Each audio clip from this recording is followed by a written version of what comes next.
교회가 대치동에 있을 때도 찬양대에 한 5, 60명이 있어서 했는데 이렇게 지금 지휘자도 없이 자기네들끼리 열심히 지금 하고 하나님께 영광을 돌리고 있습니다. 감사합니다.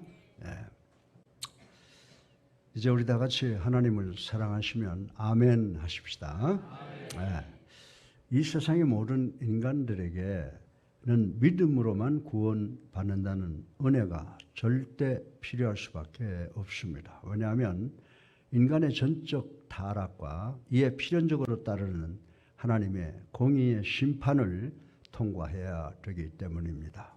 그리고 스스로의 행위로는 결단코 하나님 앞에서 의롭다함을 얻을 수가 없기 때문입니다. 고대 로마 시대의 어거스터스 대제가 자기에게 죄 지은 사람을 지혜롭게 대하여 오히려 영광을 받은 이야기가 기록되어 있습니다. 당시 아주 포악하기로 유명한 해적 두목이 있었습니다. 그는 절도, 폭행, 살인 등 악한 짓만 저지르는 사악한 인간이었습니다. 그래서 로마 황제는 큰 현상금을 걸었습니다.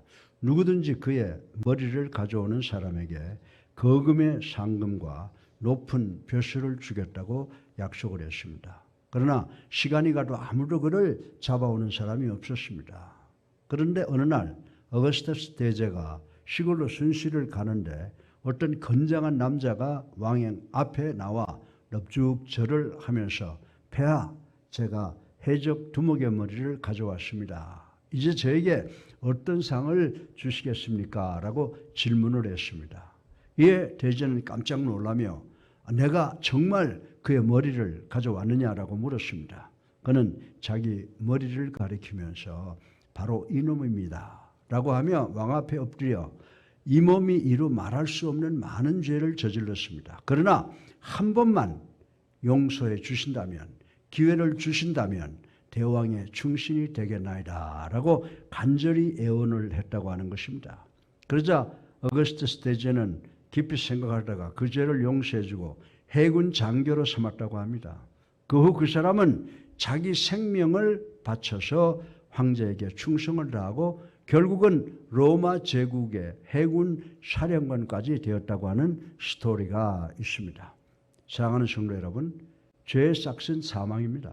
그러나 하나님의 말씀인 성경은 우리 주 예수 그리스도를 통해 하나님의 한 의가 나타났으니 모든 사람이 차별 없이 그 은혜를 입을 수 있게 된 것을 선포하고 있습니다. 우리가 아무리 악한 죄를 짓고 살았다 해도 예수님을 우리의 구세주로 살아계신 하나님의 아들로 믿고 영접하고 자신의 죄를 회개하고 세례받으면 이 세상의 어느 권세자보다도 더 높고 귀한 하나님의 자녀가 되는 의를 받을 수 있다고 기록하고 있는 것을 우린 잘 알고 있습니다. 구약 성경에는 율법으로는 죄를 깨달을 뿐 구원은 불가능하다라는 율법의 한계를 기록하고 있다고 하는 것을 우린 잘 알고 있습니다. 그러나 신약 성경의 로마서 3장 21절 이하에서 계속될 이신득의의 원리를 주 예수님을 믿고 구원받아 의인이 될 필요성을 더욱더 강조하고 있는 것을 우린 잘 알고 있습니다. 오늘 설교 본론의 첫째로 Our situation under sin, 죄 아래에 있는 우리의 상황이 어떤 것인가를 생각해 보겠습니다. 우리 다 같이 로마서 3장 9절을 읽어보겠습니다. 시작. 그러면 어떠하냐? 우리는 나으냐? 결코 아니라 유대인이나 헬라인이나 다 죄 아래에 있다고 우리가 이미 선언하였느니라. 아멘. 바울 사도는 로마서 전체의 내용을 통해서 하나님 앞에서 어떤 인간도 선하지 않으며 자랑할 것도 없다. 하나님만이 우리의 유일한 자랑거리가 되어야 한다라고 강조하고 있다고 하는 것입니다. 파리 혁명정부 공포시대에 희생되었던 많은 순교자 가운데 교회 지도자 한 사람이 끼어 있었습니다. 그 지도자는 하나님의 사랑을 깊이 체험한 성도였습니다. 이분이 순교한 뒤에 창문에 뭔가 써있는 것이 발견되었습니다. 십자가 모양의 위쪽에는 높고 그 밑에는 깊고 양쪽 옆에는 넓은이라는 글이 쓰여 있었습니다. 그분은 성도들이, 믿는 자들이 하나님을 믿기만 하면 하나님의 사랑은 높고 깊고 그리고 넓어 하나님의 사람들은 어떤 역경과 고난과 죽음의 시간에도 실패가 없다는 것을 알고 있었던 것입니다. 생명은 자연의 가장 아름다운 하나님의 발명이며 죽음은 더 풍족한 생명을 얻기 위한 하나님의 놀라운 자연의 은총이라고 설명을 했습니다. 전 인류에 대한 하나님의 진노가 하나님의 선민인 유대인에게도 철학과 예술의 지식인 헬라인에게도 그리고 이 세상에 우리 모두가 다 죄 아래에 있음을 깨닫게 해준다는 것입니다. 하나님의 구원의 은총을 받아 드릴 수 있는 시작은 바로 이러한 깨달음에서부터 시작된다는 것을 성경은 강조하고 있습니다. 먼저 선민은 유대인들은 하나님의 택한 백성이라는 선민 사상에 빠져 다른 백성들은 죄 가운데 멸망하리라는 허망한 생각을 갖고 교만해 있었다라고 하는 것입니다. 로마서 2장 29절의 저들은 자신들이 할례받은 자라는 겉모습만 중시했지 마음이 청결해야 된다는 하나님의 말씀은 전혀 인식하지 못했다고 바울은 지적을 하고 있습니다. 자만과 자기 고집도 또 다른 죄가 되는 것을 인식하지 못한 것이라고 말씀을 드릴 수가 있습니다. 이에 마태복음 15장 25절에서는 이방인을 개처럼 취급한 유대인들에게 율법 아래서 하나님의 의에 비춰볼 때 그들도 우리와 똑같은 죄인이라고 바울은 로마서를 통하여 폭탄 선언을 하는 것을 우리는 읽어볼 수가 있습니다. 그리고 헬라인도 죄인의 대열에서 예외일 수 없다고 지적을 하고 있습니다. 당시 헬라인들은 세계 최대의 철학과 과학과 문학과 예술로서 모든 다른 민족보다 우수한 사람들로 인정을 받고 있었다고 하는 것입니다. 바울 시대만 해도 스토익과 에피쿠로스 철학이 유행하였고 최신 학설만 신봉하는 당대의 지성인들이 바로 이 헬라 사람들이었다고 하는 것입니다. 그들은 이웃민족을 바바리안, 야만인이라고 홀대하였습니다. 그런데 그러한 지식과 지혜를 뽐내며 윤리 도덕을 제일로 부르짖고 사는 헬라인들에게 바울은 그들도 죄인이라고 선언하고 있는 것을 우리는 볼 수가 있습니다. 그러나 이들도 문제를 완전히 지식 가지고 해결할 수가 없었습니다. 유대인들은 다른 민족들을 이방인이라고 배척한 것은 자기들의 종교심에 근거한 것이고 헬라인이 다른 민족을 바벨리안, 야만인이라고 하여 멸시한 것은 자신들의 고등 지식에 근거한 것이지만 바울 사도는 로마에서 수차 이들 유대인과 헬라인들을 하나님의 의로서 질책한 것이 로마서에 기록되어 있는 것을 우리는 볼 수가 있는 것입니다. 그것은 종교적 열심과 학문적 지식이 죄 앞에서는 아무 쓸데가 없다는 것을 일깨워 주고 있기 때문인 것입니다. 오직 예수 그리스도의 십자가의 구속의 능력 외에는 유대인도 헬라인도 구원받을 수 없다는 것을 바울은 누누이 지적을 하고 있는 것입니다.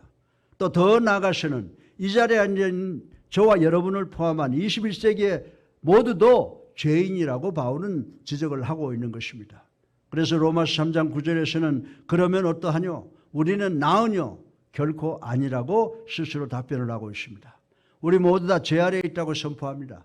율법을 지켜 흠이 없다고 한 바리새인 중에 바리새인인 바울은 자신을 포함하여 우리 모두 다 죄인이라고 선포하고 있는 것을 우리는 오늘 본문 말씀을 통해서 볼 수가 있습니다.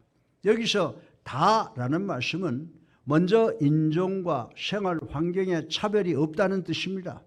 어느 특별한 인종이라고 해서 특수하고 열악한 환경에 있다고 해서 정죄에서 제외되거나 눈 감아주시지 않는다는 것을 말씀하고 있는 것입니다. 어떠한 조건이 죄를 경감시킬 수 없다는 것입니다. 그리고 죄의 대소, 나이에 많고 적음에 차별이 없이 다 포함된다고 하는 것을 가리키는 것입니다. 소년이니 또는 노인이니 해서 죄를 별도로 구별하지 않습니다. 나이가 적든 많든 키가 크든 작든 미남이건 추녀이건 그리고 부자이건 가난하건 죄를 지은 행위에서 면제받지 못한다는 것을 가르쳐주고 있는 것입니다. 또한 바울이 주장하는 것은 죄 앞에 인간은 평등하다라고 하는 것을 가르쳐주고 있다라고 하는 것입니다. 모든 학문과 정치 제도가 평등한 인간 사회를 이상으로 하여 노력하고 있습니다마는 이 이상은 절대로 실현되지 못하고 있다라고 하는 것입니다.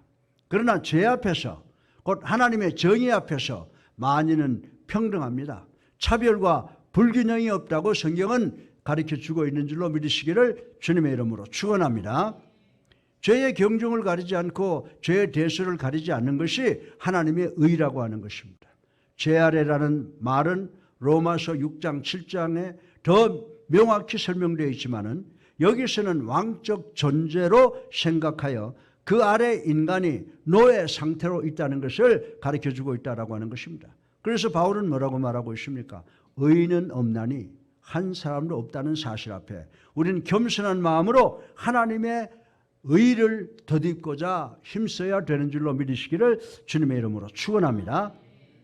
독일의 철학자 쇼펜하우어는 각 개인은 타인 속에 자기를 비추는 거울을 갖고 있다라고 하는 유명한 말을 했습니다.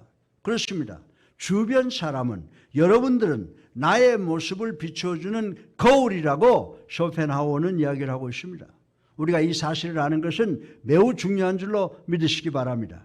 이 사실을 알게 되면 함부로 남을 비판하거나 정죄할 수가 없습니다. 왜냐하면 남을 향한 비판이나 정죄는 곧 자기 자신을 향한 것이 되기 때문이라고 말씀을 드릴 수가 있는 것입니다. 사랑하는 예수님께 성도 여러분, 거울에 자기 모습을 비춰보고 티를 발견한 사람이 거울에 비친 자기 모습을 향해서 손가락질하고 비난하고 정죄합니까? 그런 사람이 있다면 어딘가 좀 모자라는 또라이 같은 사람, 잘못된 사람이라고 말씀을 드릴 수가 있습니다.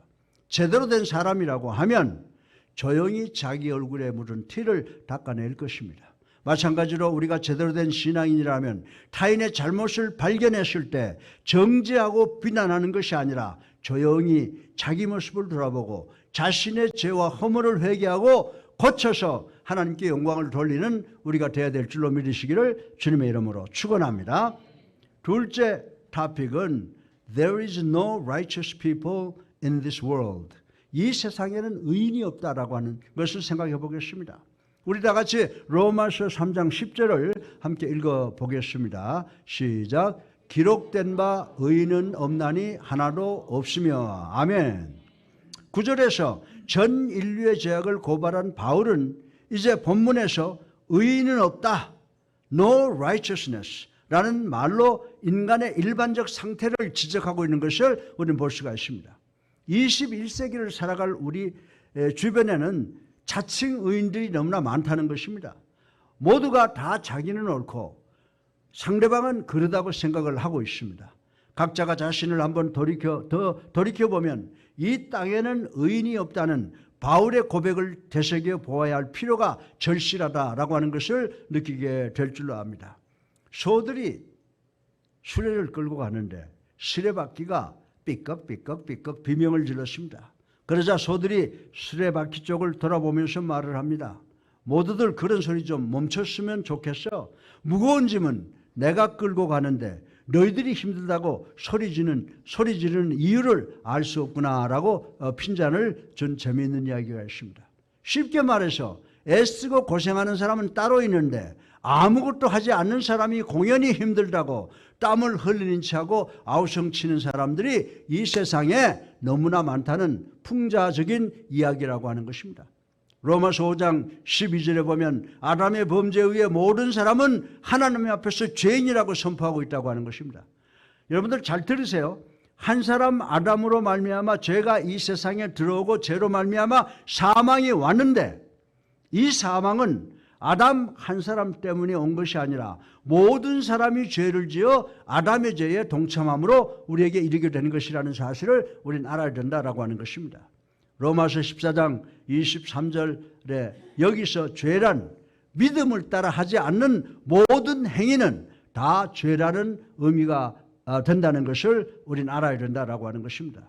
바꾸어서 말하면 믿음을 쫓지 아니하면 하나님을 믿지 않는 것이요, 하나님을 인정하지 않는 것이요, 하나님 반대편에 가서 서 있는 것이 된다고 성경은 설명을 하고 있다고 하는 것입니다. 범죄한 아담의 후손인 인간들은 본능적으로 하나님을 인정하지 않으려는 경향이 있으며 하나님의 반대편에 서서 적대시하려는 속성을 가지고 있다는 것입니다. 이것이 바로 죄라고 바울은 이야기를 하고 있는 것입니다. 그래서 로마서 3장 23절에 의하면 모든 사람이 죄를 범하였음에 하나님의 영광에 이르지 못하더니. 아멘. 우린 모두는 범죄함으로 하나님의 영광, 즉 구원에 이르지 못하게 된 것이라고 바울은 설명을 하고 있는 것입니다. 사랑하는 성도 여러분, 우리 모두는 먼저 모든 인간은 죄인인데 양심이 증거가 된다는 것을 말씀을 하고 있습니다. 로마서 7장 19절에 보면 하나님 앞에서 흠없이 올바로 서고자 노력했던 바울은 결국 뭐라고 말합니까? 내가 원하는 바 선을 행하지 아니하고 도리어 원하지 아니하는 바 악을 행하는도다 라고 비탄해하며 고백하며 가슴을 치고 한탄한 모습을 우리는 볼 수가 있는 것입니다. 오늘날에도 하나님 앞에서 정직하기를 원하는 양심이 있는 자라면 바울의 이 고백에 동의하지 않을 수가 없다고 저는 믿는 것입니다. 디모데전서 4장 2절에 나는 죄가 없고 죄를 짓지도 않을 것이라고 말하는 사람은 자기를 속이는 자요 양심이 화인 맞은 자라고 지적하고 있는 것을 우리는 생각을 해야 됩니다. 우리 한국의 어느 시인이 뭐라고 노래했습니까? 하늘을 우러러 한 점 부끄러움 없이 살고 싶다고 고백했습니다. 이렇게 사는 것이 솔직한 인간들의 바람이요 고백이기 때문에 진실로 바른 양심의 소유자라면 내 자신이 죄인임을 고백할 수밖에 없다고 성경은 우리들에게 가르쳐주고 있습니다. 그리고 율법의 기능 중 하나는 로마서 5장 13절에 의하면 몽학선생의 정죄의 기능이 있다라고 하는 것입니다. 이 땅에 율법이 없을 때 인간들은 죄를 죄로 여기지 않았다고 하는 것입니다. 로마서 7장 7절에 만약 율법이 탐내지 말라 하지 아니하였다면 인간들은 탐심이 죄가 됨을 알지 못했다라고 하는 말씀이 있습니다. 그러나 율법의 본질적 기능은 죄를 죄라고 정의하고 가르치는 것입니다. 이 세상에 율법을 온전히 지킬 수 있는 사람은 아무도 없습니다. 율법을 지켜 하나님 앞에서 옳다고 인정받으려 했던 바리새인 중에 바리새인인 바울은 인간이란 결코 율법을 완전히 지킬 수 없음을 알고 로마서 7장 24절에 뭐라고 말했습니까? 오라 나는 곤고한 사람이로다. 이 사망의 몸에서 누가 나를 건져내랴고 탄식을 했습니다. 따라서 율법을 능히 지킬 수 있다거나 지켰다라는 생각은 어리석은 생각이라고 하는 것을 우리 모두는 깨달아야 되는 줄로 믿으시기를 주님의 이름으로 축원합니다. 또한 인간의 죄인됨이 가장 극명하게 드러나는 것은 바로 갈보리 언덕 십자가라고 하는 것입니다. 인간의 죄는 하나님의 아들이신 예수 그리스도께서 친히 죽음을 감당해야 할 만큼 중차대한 죄를 지었다고 하는 것입니다. 이 말에 의하면 죄의 권세에서 우리 인간이 해방되기 위해서 지불된 값이 성부 하나님의 아들 성자 예수 그리스도의 보혈의 피값이라고 하는 사실을 우리는 깨달아야 되는 줄로 믿으시기를 주님의 이름으로 축원합니다. 만약 이러한 죄의 깊이를 우리 성도가 알지 못하면 우리 성도들은 하나님의 은혜의 크기는 도무지 알 수도 없고 느낄 수도 없다라고 하는 것입니다. 십자가는 죄에 대한 은총의 승리의 표징인 동시에 하나님의 은총 이외에 모든 인간적인 노력이 결코 인간의 죄 문제를 해결할 수 없다는 것을 가르쳐주고 있다고 하는 것입니다. 그리스도는 죄인과 의인을 갈라놓는 분기점인 줄로 믿으시기를 주님의 이름으로 축원합니다. 그리스도 밖의 인간은 모두 죄인이라고 바울은 지적을 하고 있습니다. 선을 행하고 죄를 범하지 아니하는 인간은 세상에 하나도 없다는 것입니다. 이런 죄인들을 구하시려고 하나님께서는 독생성자 예수 그리스도를 이 땅에 보내셨다고 하나님의 말씀을 통해서 우리에게 교훈하고 있는 것입니다. 사랑하는 성도 여러분, 그러므로 예수님 이외에 다른 이로서는 구원받을 수 있는 길이 없는 줄로 믿으시기를 주님의 이름으로 축원합니다. 그러므로 예수님을 구세주로 살아계신 하나님의 아들로 믿고 영접하지 않는 사람은 모두 다 죄인이라고 말해도 틀린 말이 아니라고 성경은 가르쳐주고 있습니다. 세상에서 아무리 도덕적으로 훌륭하고 인정받을 자라도 예수 믿지 않았다고 하면 그는 죄인일 수밖에 없다는 것을 우리 그리스도인들은 깨달아야 된다라고 하는 것입니다. 그러나 빈부귀천을 불구하고 예수 그리스도 안에서는 모두 의인입니다. 하나님께서는 죄인인 인간에게 내리신 심판과 저주를 갈보리 언덕 십자가 위에 예수 그리스도에게 내리셨고 그리스도를 향한 사랑과 은혜를 우리들에게 돌리셨다는 사실을 우리는 깨달아야 되는 줄로 믿으시기 바랍니다. 쉽게 말해서 인간의 죄를 그리스도의 죄로 삼고 그리스도의 의를 인간의 의로 삼으셨다는 귀한 말씀인 것입니다. 그렇습니다. 이 세상에는 의인이 없습니다. 하나도 없습니다. 그것은 인간은 다 죄 아래에 있어서 하나님 앞에 의를 행할 수 없을 뿐만 아니라 사람들을 향해서도 선을 행할 수가 없기 때문이라고 하는 것입니다. 인간은 타락하여 하나님을 떠난 즉시 영적인 측면에서 전적으로 무력하고 무지한 존재가 되어버렸습니다. 또한 도덕적 부패와 타락에 빠져 헤어나오지 못하여 선을 행할 수도 없게 되었다고 하는 것입니다. 다른 사람을 위해 자기 목숨을 버린 사람이나 사회의 공익을 위해 헌신봉사한 사람을 가리켜 사람들은 그를 의인이라고 합니다. 그리고 사람들은 그들을 본받으려고 노력을 합니다. 그러나 아무리 세상에서 의인으로 불리우는 사람일지라도 하나님의 절대적인 의의 기준에 부합하는 의인은 없다고 하는 사실을 우리는 깨달아야 된다라고 하는 것입니다. 이들 역시 죄 아래서 죄의 굴레에 매여 있는 자들입니다. 따라서 율법은 이들을 죄인일 수밖에 없는 자들로 판단을 하고 있다고 하는 것입니다. 사랑하는 성도 여러분, 그렇다면 인간들은 다 불의한 자로 취급되어 마침내는 멸망당해야 하는 것입니까? 예? 우리의 본래 운명은 그렇다고 하는 것을 우리는 알아야 되는 줄로 믿으시기 바랍니다. 그러나 하나님께서는 우리를 사랑하셔서 당신의 아들 독생성자를 갈보리 언덕에서 십자가에 죽게 하시고 우리가 그분을 믿으면 우리에게 의인이 될 수 있는 길을 마련해 주신 줄로 믿으시기를 주님의 이름으로 축원합니다. 그것은 바로 우리 죄인들을 대신하여 하나님께 정죄받고 십자가에서 돌아가신 예수 그리스도를 믿는 것입니다. 하나님께서는 예수 그리스도를 구세주라고 고백하고 믿는 자들을 의롭다고 인정해 주십니다. 본래 의인은 아니지만 예수 그리스도의 갈보리 언덕 십자가의 그 죽음을 나를 위한 것으로 받아들이는 사람은 의인으로 여겨지겠다고 하나님께서 약속을 하신 것입니다. 그래야 오직 주만 의지하고 날마다 손들고 주 앞으로 나가야 합니다. 아울러 우리는 하나님께 의롭다 인정받은 자들로서 세상에서도 의로운 자로 나타나고 인정받을 수 있도록 세상의 구원을 위해서 자기 자신을 희생하며 봉사한 삶을 살아가는 우리가 되어야 될 줄로 믿으시기를 주님의 이름으로 축원합니다. 셋째로 마지막으로 There are people who do not seek God. 이 세상에는 하나님을 찾지 않는 자가 있음을 우리는 생각해 볼 수가 있습니다. 우리 다 같이 로마서 3장 11절을 읽어보겠습니다. 시작. 깨닫는 자도 없고 하나님을 찾는 자도 없고. 아멘이죠. 여기에서도 10절에 이어 계속해서 죄의 속성을 가진 인간의 일반적인 상태가 언급되고 있는 것을 볼 수가 있습니다. 다시 말해서 바울은 깨닫는 사람이나 하나님을 찾는 사람이 없다고 지적을 하고 있는 것입니다. 교회에 출석하는 자들이 모두 하나님을 찾는 자들이라고는 할 수가 없다고 하는 것입니다. 이는 얼마든지 다른 목적을 가지고서도 하나님을 찾는 자로 위장할 수가 있기 때문이라고 저는 여러분들에게 말씀을 드릴 수가 있습니다. 사랑하는 성도 여러분, 예쁜 10대 소녀가 중병에 걸렸습니다. 의사는 그 소녀를 위해서 매우 비싸고 좋은 약을 조제하고 그리고 간호사를 시켜 날마다 시간을 정하여 그 소녀에게 매일 복용케 했습니다.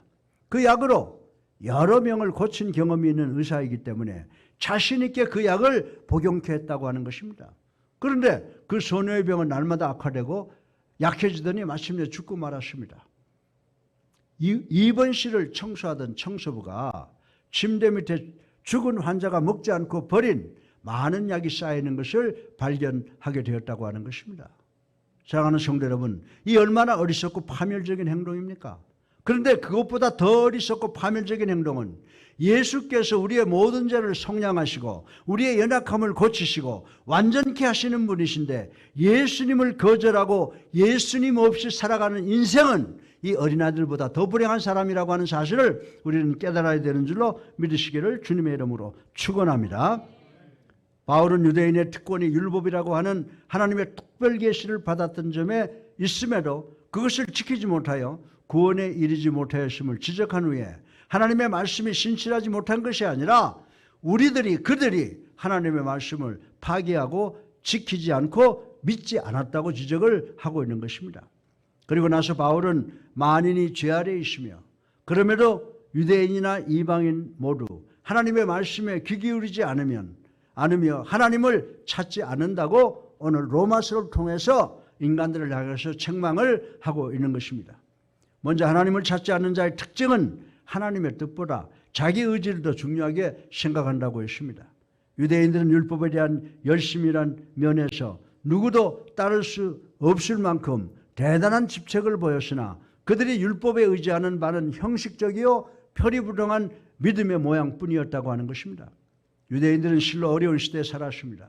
나라는 외세에 지배하여 놓였으며 개인적으로는 자아 성취의 길이 차단된 상태였습니다. 또 그들에게 로마라고 하는 커다란 제국의 속국이라는 굴레가 씌워졌으며 그 결과 국가적으로든 개인적으로든 자유가 허용되지 않았습니다. 그러나 그들은 자신들의 어려움을 하나님께 호소하지 않았다라고 하는 것입니다. 개인적으로든 사업적으로든 사회적으로든 국가적으로든 어려운 상황에서는 하나님과 밀접히 관계를 맺음으로써 근원적으로 문제를 해결해야 되는데 그들은 완전히 하나님을 망각하고 살았다라고 하는 것입니다. 외형적으로는 율법에 대한 강한 집착을 보임으로써 하나님께 신실한 자세를 취한 듯 했으나 내면에 있어서는 그리고 실제 행동에 있어서는 율법과 먼 모습을 보여준 사람들이 바로 유대인들이라고 하는 사실을 바울은 지적을 하고 있는 것입니다. 그들의 이러한 행동은 하나님을 우주의 섭리자 또 우주 역사의 주제자로서 입술로 고백하는 것과는 거리가 먼 것이었다라고 하는 것입니다. 그들은 입술로는 주님을 찾으면서도 마음과 행동으로는 자신들의 의지적 노력을 앞세웠던 대표적인 사람이라고 말씀을 드릴 수가 있습니다. 이러한 자가당착에 빠져있는 유대인과 로마 교인들에게 바울 사도는 부여받은 특권에만 매어 달릴 것이 아니라 복음을 믿고 행함에 있어서 바르고 진실해야 된다고 지금 로마서를 통해서 외치고 또 가르쳐주고 있는 것입니다. 그리고 하나님을 찾지 않는 자는 부도덕한 사람이라고 생각할 수가 있다고 말씀을 하고 있습니다. 율법이든 복음이든 그것 자체가 인간을 구원에 이르게 하는 것이 아닙니다. 그 복음에 대한 인간의 믿음과 행함의 열정이 복음을 통해서 우리를 구원에 이르게 하는 줄로 믿으시기를 주님의 이름으로 축원합니다. 당시 로마 교인들은 헬라 사상의 영향으로 영과 육을 분리하여 육을 더러운 것으로 그리고 영을 선한 것으로 이원론적으로 살아갔다고 하는 것 우리 잘 알고 있습니다. 따라서 그들은 영적 온전함만 지키면 육적으로는 아무리 타락을 해도 괜찮다고 생각을 했던 것입니다. 이는 하나님의 특별 계신 율법을 받은 자나 복음을 받은 이방인을 막론하고 당시의 사회적 풍조였다라고 하는 것입니다. 그러나 바울 사도는 부도덕함이 하나님을 찾지 않는 자들의 특징이라고 하며 영육 간에 그리고 도덕적인 신실함과 건전함을 권면하고 있다고 하는 것을 오늘 본문을 통해서 볼 수가 있습니다. 그리고 하나님을 찾지 않는 사회를 생각해 볼 수가 있습니다. 먼저 가난한 자에 대한 학대를 생각해 보겠습니다. 기도하지 않는 사회, 특히 하나님의 정의를 도외시하는 사회의 일반적인 특징은 가난한 자에 대한 학대로 나타난다고 바울은 이야기를 하고 있습니다. 당시만 해도 로마의 억압 아래 처한 팔레스타인에서나 로마의 노예로 끌려간 자들의 사회에서나 가난한 자들에 대한 잔혹한 행위와 억압은 보편적인 현상이었다고 하는 것입니다. 억압자들은 하나님을 찾지 않으므로 하나님의 공의로우심을 알지 못합니다. 그들은 자신의 안정과 이익과 탐욕에 눈이 어두워 가난한 자들의 어려움쯤은 아랑곳하지 않고 있습니다.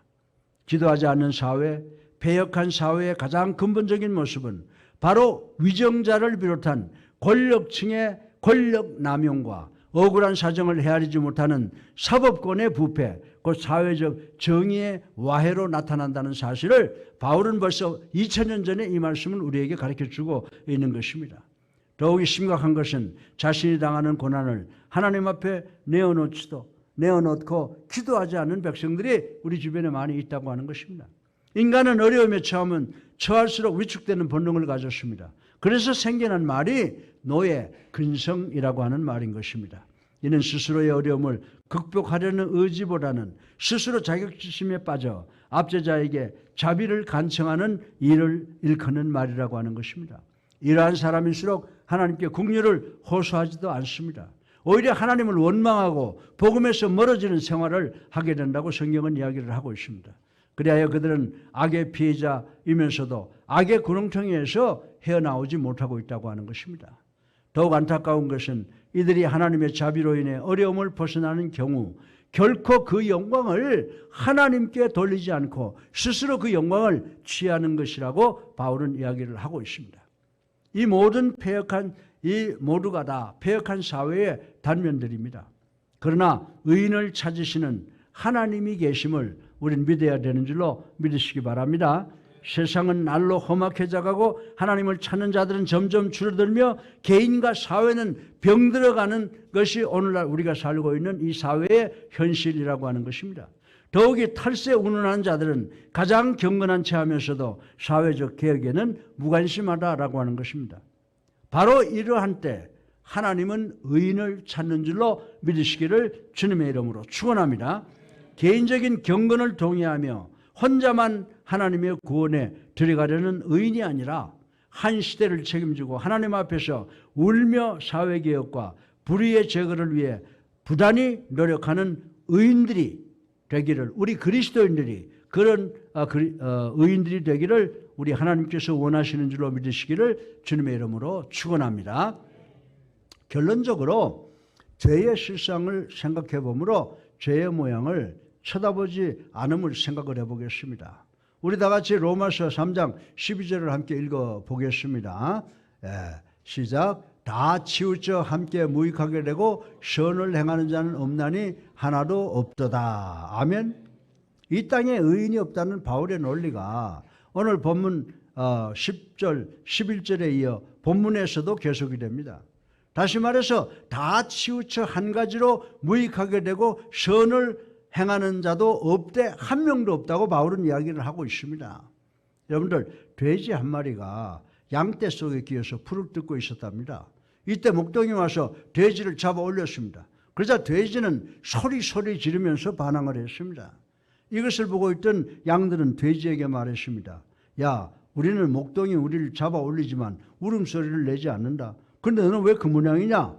그랬더니 돼지가 뭐라고 이야기할 것 같아요? 돼지는 이렇게 말을 하는 것이었습니다. 내가 목동에게 잡힌 것은 너희들하고는 경우가 다르지. 너희들은 목동이 잡아도 깃털이나 젖만 짜지. 목동이 나를 잡으면 내 살코기를 원하잖아. 라고 소리를 질렀다고 하는 것입니다. 사랑하는 성도 여러분, 내가 느끼는 위험을 남들은 절실히 느끼지 못하고 있습니다. 인간의 으뜸가는 장점은 자기의 천성의 충동을 억제하는 데 있다고 하는 것입니다. 본문에 구체적으로 나타난 죄는 크게 두 가지로 생각해 볼 수가 있는데, 첫째, 인간의 도덕적 타락과 둘째, 하나님으로부터의 종교적 타락이라고 말씀을 드릴 수가 있습니다. 이는 모든 인간이 옳은 길에서 치우쳐 비인간적이고 그릇된 길로 들어섰음을 말하고 있습니다. 곧 도덕적인 타락을 말한다고 볼 수가 있습니다. 실상 인간의 도덕적인 타락은 매우 일상적이고 보편적임을 우리는 성경을 통해서 배울 수가 있는 것입니다. 가인이 자기의 동생 아벨의 피를 흘린 일이나 요셉의 형들이 시기와 질투로 요셉을 죽이려 했던 일, 또는 다윗이 우라야의 아내를 취한 일들은 모두 인간의 보편적인 도덕적 타락을 잘 표현해주고 있는 경우라고 말씀을 드릴 수가 있습니다. 그것은 오늘 우리의 죄입니다. 과거 선조들이 지은 죄를 오늘날 인간들은 동일하게 범하고 있습니다. 그 죄들은 인간의 시기심과 질투심, 정욕, 명예심, 그리고 물질욕 등에서 나오는 것들이라고 말씀을 드릴 수가 있습니다.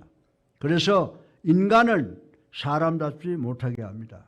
서로 더불어서 돕고 이해하고 화평을 누려야 할 사회에서 자기 욕심만 채우려고 함으로써 엄청난 혼란과 분쟁을 초래하게 된다라고 하는 것입니다. 뿐만 아니라 주위에 끼치는 그 영향력은 지대한 것이어서 의인들이 가는 옳은 길까지도 방해하게 된다라고 하는 것입니다. 이와 같이 인간의 깊은 도덕적 타락은 사람으로 사람답지 못하게 하여 세상을 정의와 평화가 없는 세상으로 황폐시킨다고 말씀을 드릴 수가 있습니다. 또한 종교적 타락입니다. 그런데 성경을 통하여 보면 이 같은 종교적 타락에는 크게 두 가지 죄가 내포되어 있다고 하는 것입니다. 먼저 아담과 하와에게서 대표적으로 나타나는 것은 뭡니까? 불순종의 죄라고 하는 것입니다. 이 불순종은 만물의 창조자시요 섭리자이신 하나님께서 원하시는 것을 거역하는 행위로서 불신앙과 일맥상통한다는 것을 우리는 알아야 된다고 하는 것입니다. 아담과 하와는 에덴에서 쫓겨나고 창조 섭리에 의한 의도된 축복에서 제어되었습니다. 이것은 모두 하나님께 불순종하여 소외된 결과라고 말씀을 드릴 수가 있습니다. 이 같은 인간의 낙원에서 내어 쫓김과 불안정성과 죽음은 바로 하나님으로부터 소외된 당연한 결과라고 말씀을 드릴 수가 있습니다. 그리고 선악과 사건뿐이 아니라 바벨탑 사건에서 단적으로 드러났듯이 교만의 죄라고 말씀을 드릴 수가 있습니다. 교만으로 인한 하나님으로부터의 타락은 인간의 자기 분열과 하나님에 대한 도전이라는 양상으로 나타나게 된다고 성경은 이야기를 하고 있습니다. 왜냐하면 교만은 자기를 최고라고 생각하며 다른 사람과의 화해를 거부하고 하나님으로부터 이탈하여 자기의 뜻대로만 살려고 하는 데서 오기 때문이라고 말씀을 드릴 수가 있습니다.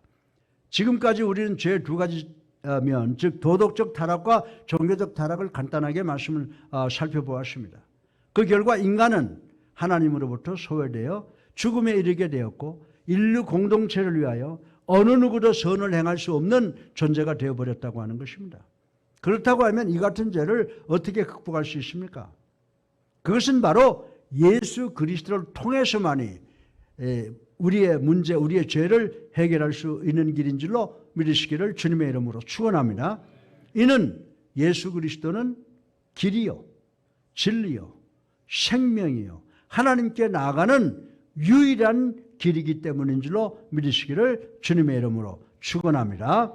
그러므로 생명의 근원 되시는 하나님께 나오기를 원하는 자들은 먼저 그리스도께 나와야 된다고 바울은 목이 탁시라고 외치고 있는 것입니다.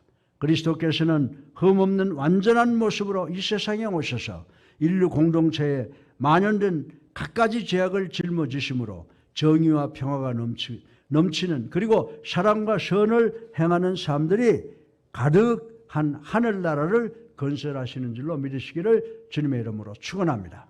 우리 예수사랑교회 성도 모두가 영생복락의 초석이 되시는 예수 그리스도 안에서 예수를 믿고 영접하고 세례받아 우리의 죄를 용서받아 참된 안식을 영원히 누릴 수 있는 우리 모두가 되시기를 주님의 이름으로 축원합니다.